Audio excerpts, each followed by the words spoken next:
Narrator. Hello and a very warm welcome back to the English Learning Podcast. Imagine your home as a sanctuary, a place of peace and comfort. But what happens when that peace is occasionally disrupted by the very people who share your fence line or your apartment building? Or perhaps you've experienced the joys of friendly neighborhood connections, and you're curious about how to cultivate even stronger community ties? Today we're stepping into the often delicate and universally relatable world of dealing with neighbors. This isn't just about managing occasional inconveniences. It's a vital aspect of creating a harmonious living environment, practicing effective communication, fostering mutual respect, and even building supportive local networks. It's about recognizing that a peaceful coexistence with those around you significantly impacts your daily well-being and sense of security. Understanding the nuances of neighborly interactions, from small courtesies to resolving potential conflicts, can help you navigate these relationships with greater confidence and ease. Today we'll listen to a thoughtful and practical conversation between two individuals who have experience with various neighborly dynamics. Olivia, a seasoned resident who values community peace, and Leo, who recently moved into a new neighborhood and is learning the ropes of local etiquette. By listening to their discussion, you'll not only enhance your English comprehension but also gain valuable vocabulary for discussing social boundaries, conflict resolution, community etiquette, and interpersonal relationships. And remember to stay with us until the end of their conversation, where we'll have a practice session designed to help you actively engage with the language and concepts they explore. So, take a moment to reflect on your own neighborhood experiences, listen attentively, and let's explore the art of dealing with neighbors together. Dialogue section. Olivia: Hi Leo. It's great to connect with you. I was just reflecting on how much the dynamic with our neighbors impacts our daily peace. What are your initial thoughts on dealing with neighbors, especially as someone new to a community? Leo: Hi Olivia. It's always good to chat. Oh, absolutely. I'm quickly learning that good neighbor relations are paramount. For me, as a newcomer, the initial interactions felt a bit intimidating. Just simple things like knowing when to introduce myself or if my dog's barking was too loud. But building those respectful connections is proving to be indispensable. Olivia: I completely agree. That feeling of wanting to be a good neighbor but not knowing the unwritten rules, or worrying about minor annoyances, can be incredibly stressful, especially when you're just settling in. I definitely experienced that apprehension with my first apartment neighbors. Another challenge I faced is sometimes overlooking the small gestures that build goodwill, focusing only on potential problems. Leo: Yes, the tendency to be on guard for issues. It requires a shift in mindset to truly appreciate the simple acts of kindness. Sometimes we're so focused on avoiding conflict that we don't acknowledge the improvements in security, the shared resources, or even just a friendly wave. Olivia: Exactly. And sometimes, even if you do notice them, you don't take the time to consciously acknowledge or reinforce them. What do you think are the core reasons why positive neighborly relations matter so much for a harmonious living environment? Leo: Several reasons. First, they provide tangible evidence of a supportive environment. When you know you can count on a neighbor for a small favor or an emergency, it gives you a clear sign that you're part of a caring community. This is incredibly reassuring. Olivia: Definitely. That feeling of safety and shared community is crucial. It combats that feeling of isolation or being alone. I've also noticed that consistent positive interactions with neighbors significantly boosts overall peace of mind. Each little act of kindness, like a quick chat over the fence or helping with a package, builds trust, making you more willing to collaborate on bigger neighborhood issues. Leo: That's a huge point. It creates a positive feedback loop. You extend a courtesy, you receive one back, you feel more connected, you contribute more to the harmony. And let's not forget how they help to overcome feeling overwhelmed. When the idea of managing household life seems enormous, knowing you have a good relationship with the people next door makes it far less daunting. Olivia: A total game changer. They transform potential sources of stress into shared resources and mutual support. That mental shift is crucial for managing daily anxieties and avoiding resentment. I also think good neighborly relations are great for fostering a true sense of community. Leo: Yes, absolutely. Consistently practicing good neighborly etiquette reinforces the positive behaviors necessary for long-term community well-being. It's like compounding interest for social harmony. Plus, I find that acknowledging good neighbor relations can increase your focus and clarity on your own living environment. When you know exactly where your boundaries are and how to respect others, it's easier to concentrate on leveraging those comfortable living spaces. Olivia, that makes sense. A clear, immediate social objective focuses your energy. So, while the benefits are abundant, what are some of the challenges in consistently identifying and leveraging these broader advantages of positive neighbor relations? Leo, that's a critical question. One of the biggest challenges, in my experience, is actually remembering to acknowledge the subtle nonverbal cues or unspoken understandings. In the rush of daily life, it's easy to overlook a shared glance or a minor accommodation that speaks volumes about goodwill. Olivia, I completely agree. It's a delicate balance. You want to maintain privacy, but you also need to be observant. Another significant pitfall is when a neighborly win doesn't feel impactful enough, or when you feel like your individual effort to be friendly is unreciprocated, leading to a sense of diminishing the accomplishment. Leo, that's a real concern. It can undermine the very purpose of focusing on positive coexistence. You have to actively fight that urge to minimize your efforts. And then there are days when it feels like no real progress is made at all, or the neighborly win feels insignificant in the face of persistent noise or boundary issues. Olivia, precisely. It's vital to have strategies for those days too. You need to be able to find a win, even if it's just maintaining your composure during a minor inconvenience, or learning something new about communication from a difficult interaction. What about trying to maximize positive neighborly relations? How do you approach that practically? Leo, for maximizing neighborly relations, I start by outlining my personal goals. Is it to be friendly, to be helpful, or to ensure peace? Then for each interaction, I brainstorm every tiny way I can show respect or goodwill. I then ask myself, what's the absolute smallest, most achievable thing I can do right now to foster a good relationship? It could be just a quick wave or picking up a piece of mail for them.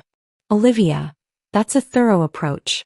I've found that using a mental checklist for these microgestures or moments of consideration is incredibly satisfying. Simply ticking off an interaction, no matter how small, gives a jolt of positive reinforcement. It mentally demonstrates proactive neighborliness. Leo, yes, a friendly interaction list alongside your to-do list can be revolutionary. It acts as a mental log of your growing social capital in the neighborhood. Another strategy one uses is to set daily or weekly mini-goals related to neighborly engagement. For example, this week I will offer to help a neighbor with their groceries, or, today I will just say hello to everyone I pass. Olivia, that's a proactive way to handle it. I've found that giving myself a specific, achievable mini-goal for neighborly interactions helps me start strong and avoid aimless reticence. And once I hit that mini-goal, I get that little burst of energy. Leo, and what about actually celebrating these small neighborly achievements? How do you ensure you give them the recognition they deserve? Olivia, for me it doesn't have to be a big party. Sometimes it's a quiet reflection on a pleasant interaction, or sharing a positive story about a neighbor with my family. For slightly larger neighborly milestones, I might offer to bake them cookies or simply enjoy the peace of mind knowing we have a good rapport. It's about acknowledging the effort and creating a positive association. Leo, those are all excellent strategies. I've also found that simply exchanging a pleasantry or a quick chat on the sidewalk can be very rewarding. Their reciprocation reinforces the achievement and builds collective goodwill. Olivia, that's a great point. It's an ongoing process of recognizing and leveraging positive neighbor relations. What about some of the less obvious advantages of consistently fostering good relationships with neighbors? Leo, one that comes to mind is how it significantly helps with combating feelings of loneliness and isolation because you have immediate, informal social support. When you know you just need to achieve one tiny step of interaction, it lowers the barrier to entry for connecting. The sheer inertia of putting yourself out there can be hard, but once you start, it becomes easier. Olivia, oh, that's a big one. Overcoming that initial inertia is crucial. How have you addressed that? Leo, I've tried to implement the just a wave and a smile rule. If I feel hesitant about making contact, I tell myself I just have to offer a wave and a smile. Often, once that small gesture is made, the momentum has built and a brief chat might follow. That initial small win of acknowledgement gets me going. Olivia, that's a good way to trick your brain into connection. Another subtle benefit can be an improvement in conflict resolution skills and empathy. When you consistently try to understand different perspectives, even in small disagreements, it reduces the feeling of being misunderstood and boosts your ability to navigate diverse personalities. Leo, absolutely. That internal sense of understanding can be a powerful antidote to frustration. I find that it also builds resilience. When bigger disagreements with neighbors occur, you remember all the small positive interactions you've already accumulated, giving you confidence to push through and find solutions. Olivia, that's a healthy approach. What about when you have a truly tough neighborly issue and it feels like no real win was achieved? How do you find a small win then? Leo, that can be incredibly challenging.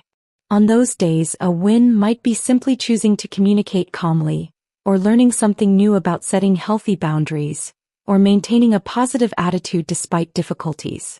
It could be acknowledging an effort to be respectful, even if the outcome wasn't perfect.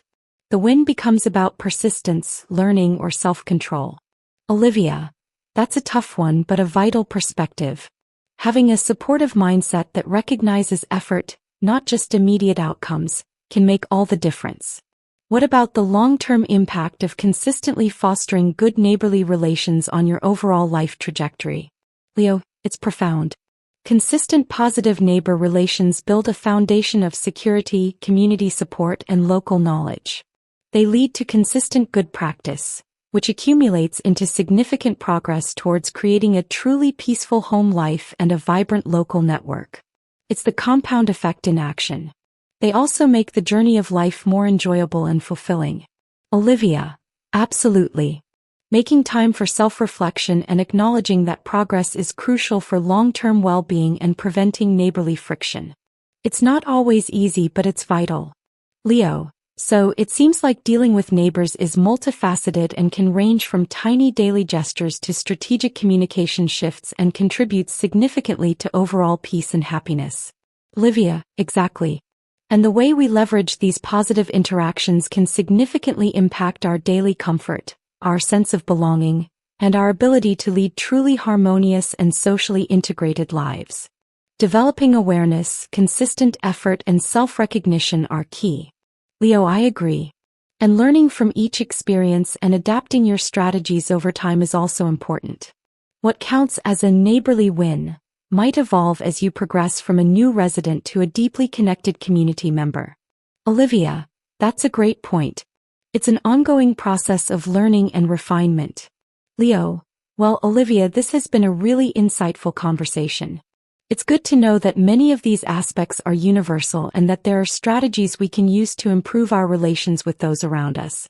Olivia, absolutely, Leo. Sharing these experiences can be really helpful. It reminds us that even the journey to a peaceful home life is made up of individual interactions, and each one counts as a victory. Practice section. Part 1. Vocabulary of dealing with neighbors. Let's review some key vocabulary and phrases related to dealing with neighbors that Olivia and Leo used. A harmonious living. A way of life that is peaceful and free from disagreement. Oh, think about what contributes to harmonious living in a neighborhood. Sanctuary, a place of refuge or safety. Oh, why do people want their home to feel like a sanctuary? Fence line, the boundary of a property marked by a fence. Oh, how does sharing a fence line influence neighbor relations? Cultivate stronger community ties. To develop and improve connections within a group of people living in the same area. Oh, how can you cultivate stronger community ties with your neighbors? Unwritten rules. Customs or practices that are generally understood and followed but are not officially stated. Oh, what are some unwritten rules of neighborly etiquette in your area? Paramount. More important than anything else. Supreme. Oh, why are good neighbor relations paramount for a peaceful home life? Intimidating. Frightening or awe-inspiring, especially in a way that makes one feel inadequate. Oh, why might initial interactions with new neighbors feel intimidating? Indispensable. Absolutely necessary. Oh, what makes positive neighbor connections indispensable? Stressful. Causing mental or emotional stress. Oh, why can uncertainty about neighborly etiquette be stressful? Apprehension. Anxiety or fear that something bad or unpleasant will happen. Oh, what creates apprehension when thinking about potential neighbor issues? Goodwill. Friendly, helpful, or cooperative feelings or attitude. Oh, what small gestures can build goodwill with neighbors? A shift in mindset. A fundamental change in one's attitude or way of thinking. Oh, what kind of shift in mindset is needed to appreciate simple acts of kindness from neighbors? Tangible evidence of a supportive environment. Clear and observable proof or signs of a helpful and encouraging surrounding. Oh, what tangible evidence suggests you have a supportive environment with neighbors? A reassuring, making someone feel less worried or afraid. Oh, why is knowing you can count on a neighbor reassuring? Combats that feeling of isolation. Fights against a lack of contact with others. Oh, how do neighborly interactions combat that feeling of isolation? Boosts overall peace of mind. Increases a feeling of being calm and not worried. Oh, how do consistent positive neighbor interactions boost overall peace of mind? Builds trust. Develops confidence in the reliability, ability, or strength of someone or something. Oh, how do small acts of kindness build trust between neighbors? A positive feedback loop. A system where the output of one action reinforces the input for the next, leading to a continuous cycle. Oh, how does extending a courtesy to a neighbor create a positive feedback loop? Daunting. Seeming difficult to deal with in anticipation. Intimidating. Oh, why might resolving a neighbor conflict feel daunting? A game changer. An event, idea, or procedure that affects a significant shift in the current way of doing or thinking about something. Oh, how can mutual support with neighbors be a game changer for household life? A good neighborly etiquette. The customary code of polite behavior in a neighborhood. Oh, what does good neighborly etiquette involve? It reinforces the positive behaviors, strengthens or encourages good actions or habits. Oh, how does practicing good neighborly etiquette reinforce positive behaviors? A compounding interest for social harmony. The idea that small, consistent actions or gains accumulate and grow significantly over time in terms of peaceful coexistence. Oh, how can small neighborly acts lead to a compounding interest effect for social harmony? Nonverbal cues. Gestures, expressions, and other physical movements that communicate without words. Oh, why is it important to recognize nonverbal cues from neighbors? A significant pitfall. A major hidden or unsuspected danger or difficulty. Oh, what is a significant pitfall in managing neighborly relations? A diminishing the accomplishment. Making an achievement seem less significant or impressive. Oh, why should you avoid diminishing the accomplishment of your efforts to be friendly? Microgestures. Very small or subtle actions or movements. Oh, what are some microgestures that can show neighborliness? Jolt of positive reinforcement. A sudden, strong feeling of encouragement or reward. Oh, what gives you a jolt of positive reinforcement from a neighborly interaction? Is social capital. The networks of relationships among people who live and work in a particular society, enabling that society to function effectively. Oh, how does a friendly interaction list act as a mental log of your growing social capital in the neighborhood? Mini goals. Small, short-term objectives that contribute to a larger goal. Oh, how do you set mini goals for neighborly engagement? Aimless reticence. Unfocused reluctance or hesitation to speak or act. Oh, how can setting mini goals prevent aimless reticence with neighbors? Goodwill. Friendly, helpful, or cooperative feelings or attitude. Oh, how does reciprocation of pleasantries build collective goodwill? Combating feelings of loneliness and isolation.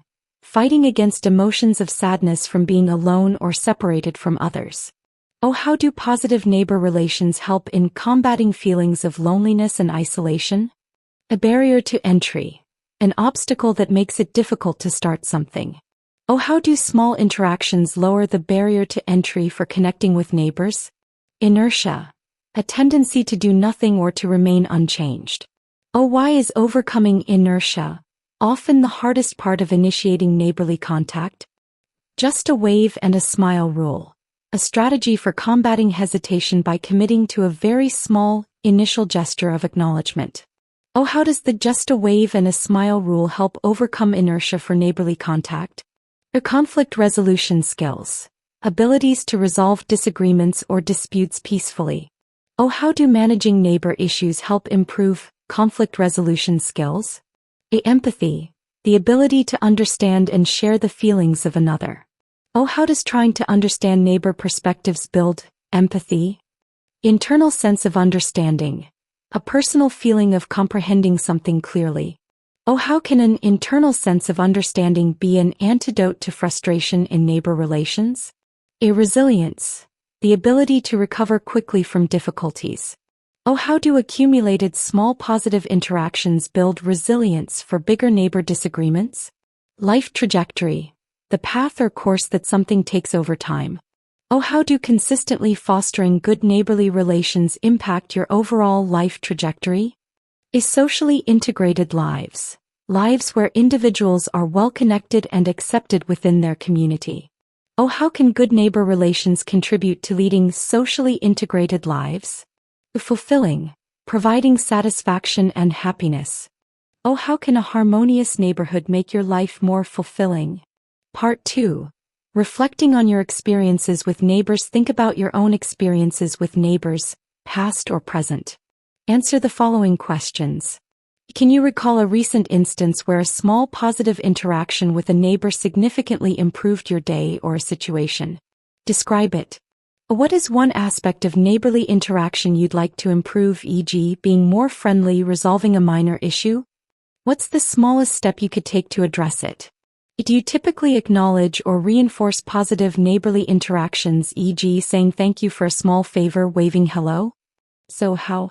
If not, why do you think you don't? How do your relationships with your neighbors influence your overall feeling of peace and security at home? On days when you feel uncomfortable or prefer to avoid interaction, what is the smallest possible win you could aim for related to neighbors, e.g., simply acknowledging their presence, a brief nod? Do you have any informal rules or etiquette in your neighborhood that you follow? How did you learn them? Looking back, what is one major lesson you've learned about the importance of neighborly relations? What is one new strategy for fostering positive neighborly relations that you would like to incorporate into your routine? What advice would you give to someone who feels anxious about interacting with their neighbors or is dealing with a difficult neighbor situation? Part 3. Practicing phrases for discussing neighborly relations. Imagine you are talking to a friend or colleague in English about how to navigate neighborly dynamics. Practice using the following phrases in your conversation. I'm trying to foster more harmonious living with my neighbors. I think achieving small wins in daily interactions really helps with building goodwill. My goal for today is just to offer a quick wave and a smile to anyone I see. I need to make sure I don't overlook the importance of those microgestures. What's the smallest actionable step someone can take to improve neighbor relations? I find that a pleasant chat over the fence gives me a real jolt of positive reinforcement. Do you have any strategies for celebrating minor acts of neighborliness? I'm hoping this approach will help combat feelings of isolation. It's about mutual respect, isn't it? Practice incorporating these phrases naturally into your explanation of the situation and your feelings about it. Part 4. Role-playing a scenario on improving neighbor relations. Imagine you and a friend are discussing how to proactively improve relations in your respective neighborhoods. You both agree that focusing on small, consistent actions will be key. Take turns suggesting how you will plan for and engage with neighbors, and discuss potential challenges. Use phrases like, what if we started by identifying one neighbor we'd like to connect with more, and then brainstormed tiny, low-pressure ways to interact?